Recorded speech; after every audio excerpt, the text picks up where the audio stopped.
Assalamualaikum. Okey, pada video kali ini saya nak tunjukkan cara-cara kalau kita dah boring kan guna gear auto saja kan, D saja. Kita guna dual clutch lah.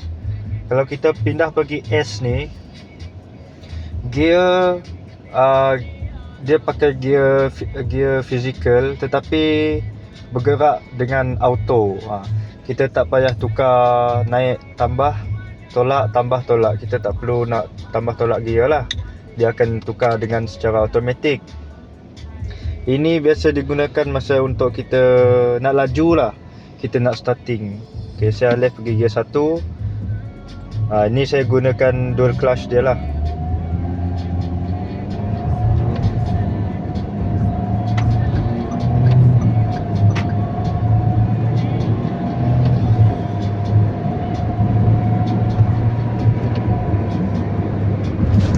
Okey, tambah gear pergi ke atas.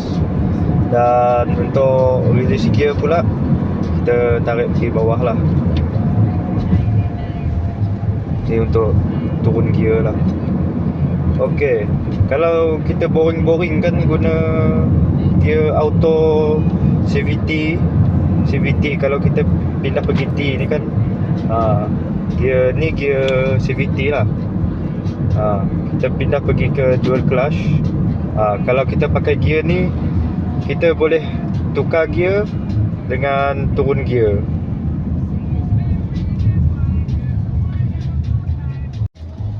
Okey, untuk gear ni saya alihkan pergi ke gear auto. Tak perlu tukar gear pun okey. Kalau kita alih pergi ni kan, contoh kita nak starting laju lah, kita guna gear ni, dia akan tukar secara automatik lah, tapi dia pakai physical gear. Kalau kita nak pakai manual lah, pakai gear manual. Okay, ke bawah release gear. Kereta Alza ni dia ada 3 gear. Yang pertama adalah ni CVT D biasa.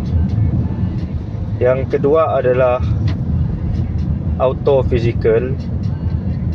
Kira kita panggil dia auto physical lah. Dia boleh tukar sendiri secara automatik. Dan dia ada manual gear. Ni gear manual lah. Gear 3. Saya naik gear 4. Ni gear manual dia lah. Nak switch je, bila-bila masa kita boleh switchkan dia.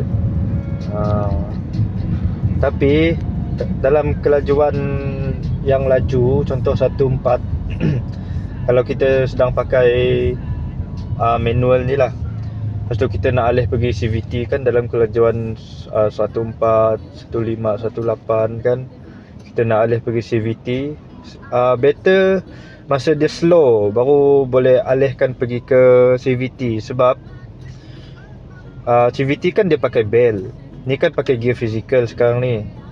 Alih pergi ni, dia akan suruh bell yang akan ambil alih.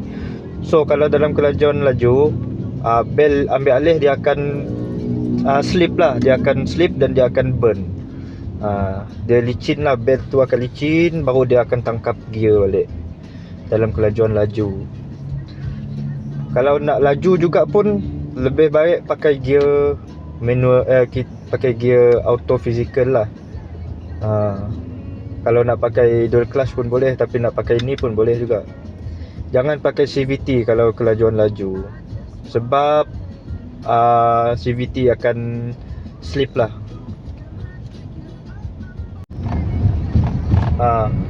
Sekarang saya pakai gear CVT. Boring kan pakai CVT je, gear auto je, tak ada feeling nak driving kan. Kita pindah lah. Kita main gear. Main gear.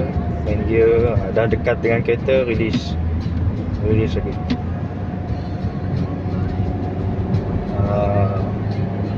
Kalau boleh tambah pedal shift je lah. Kalau kita nak tambah pedal shift, kira tak jugalah boring sangat kan kalau pakai fully auto. fully auto, dia tak boleh tukar main manual. Kalau pakai ini dia boleh tukar main manual, tinggal nak pasang pedal shift je. Okey, itu saja perkongsian saya pada video kali ini. Assalamualaikum dan salam sejahtera.